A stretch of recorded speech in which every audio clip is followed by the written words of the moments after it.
অনলাইনে TikTok, Facebook, YouTube, Messenger, WhatsApp এইগুলোর ভিতরে যারা অনলাইনে যারা সম্পর্ক করেন, যে সমস্ত পুরুষে মেয়েদের কথা বিশ্বাস করেন, অনেক নারীদের রেখে পুরুষে বিয়ে করে, আবার অনেক পুরুষের রেখে নারীরা বিয়ে করে। তবে আমি একজন নারীর প্রেমে পড়ছিলাম, তবে আমার জনমের শিক্ষা হয়ে গেছে। তবে কোনো ডিভোর্সি মেয়ে এবং ওই স্বামী রেখে চলে গেছে, এই সমস্ত মেয়েদের সাথে কোনো অনলাইনের কোনো ভাই ব্রাদার এদের সাথে সম্পর্ক করবেন না। এদের প্রতারণার শিকার হয়েন না। নিজের জীবন জৈবন দেহটারে তামা করেন না।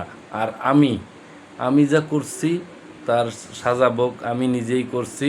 অনলাইনের ভিতরে আমি আর কোনো দিন কোনো মেয়ের কথা আমার ভালো লাগে না, আর কোনো মেয়ের প্রতারণার শিকার আর আমি হতে চাই না। আর আমার নিজের গালে আমি নিজে জুতো দিয়ে বাড়ি যদি কোনো মেয়ের সাথে কথা বলি, কোনো সম্পর্ক করি।